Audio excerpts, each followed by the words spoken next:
Il y a une réunion ce matin de l'intergroupe de la NUP. Qu'est-ce que vous allez dire? Qu'est-ce que vous allez demander à la France Insoumise? Mais ce que je viens de vous dire, je demande à ce que nous ayons une explication, pas dans l'heure parce que ce ne sera pas ce matin que les choses est-ce qu'on a encore autant des explications? Est-ce qu'à un moment, il ne faut pas acter les divergences et dire on n'est plus compatibles? Mais attendez, on est en train de dire qu'il va falloir un jour faire en sorte que les Israéliens et les Palestiniens se parlent.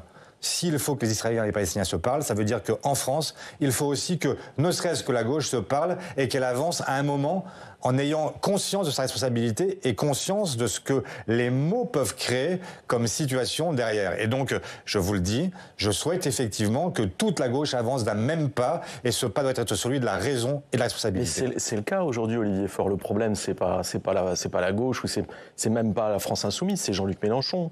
C'est ses positions qui vous posent problème. Bah là, en l'occurrence, je vais pas faire le tri entre les uns et les autres. Je vous dis un simplement... petit peu quand même. Il y a quand même une difficulté. Il y a une difficulté. Il est lui-même isolé ou en but à l'opposition d'un certain nombre de militants ou de cadres de son propre mouvement. Tout le monde n'est pas d'accord avec ses positions. Est-ce qu'à un moment, cette explication que vous appelez de vos voeux et qui est nécessaire, elle doit pas avoir lieu directement avec lui? Mais peut-être il sera-t-il favorable. Enfin, s'il en est d'accord, bien sûr que l'expression doit avoir lieu avec lui. La difficulté avec Jean-Luc Mélenchon, c'est que pour l'instant, en fait, il se comporte en réalité derrière. Il est derrière la direction officielle de la France Insoumise, avec laquelle nous discutons quotidiennement, et en même temps, lui, il intervient par tweet, par message interposé, par meeting, et donc c'est une vraie difficulté aujourd'hui.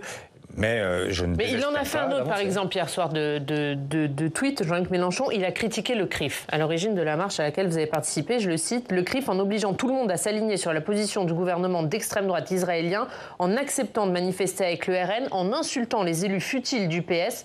Et le CRIF a empêché la solidarité des Français avec la volonté de paix. Qu'est-ce que vous dites de ça? Mais je dis que c'est...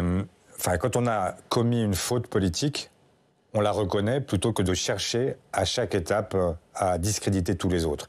La réalité, c'est que hier, nous avons manifesté non pas pour soutenir le gouvernement de Netanyahou, nous avons manifesté notre solidarité à l'égard du peuple israélien victime du terrorisme. De la même façon que j'ai lu un autre tweet de Jean-Luc Mélenchon où il explique qu'il est dans une...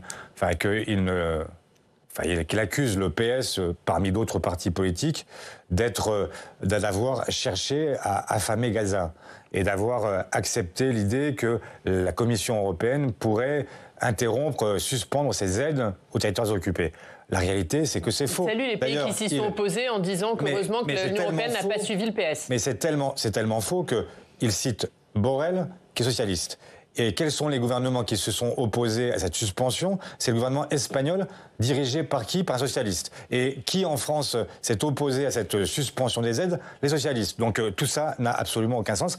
Et il faudrait quand même retrouver, là aussi, je le dis, un peu de responsabilité et de raison. Quand on a commis une faute, on la reconnaît et on n'en continue pas.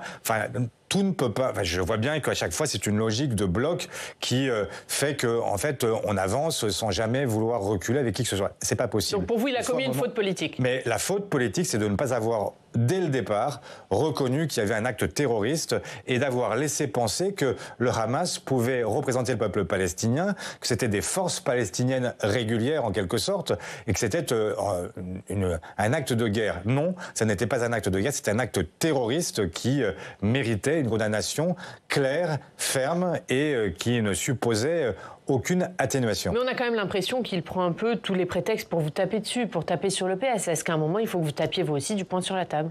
Mais ce n'est pas une question de taper du poing sur la table. Moi, je ne parle pas, je ne suis pas dans une...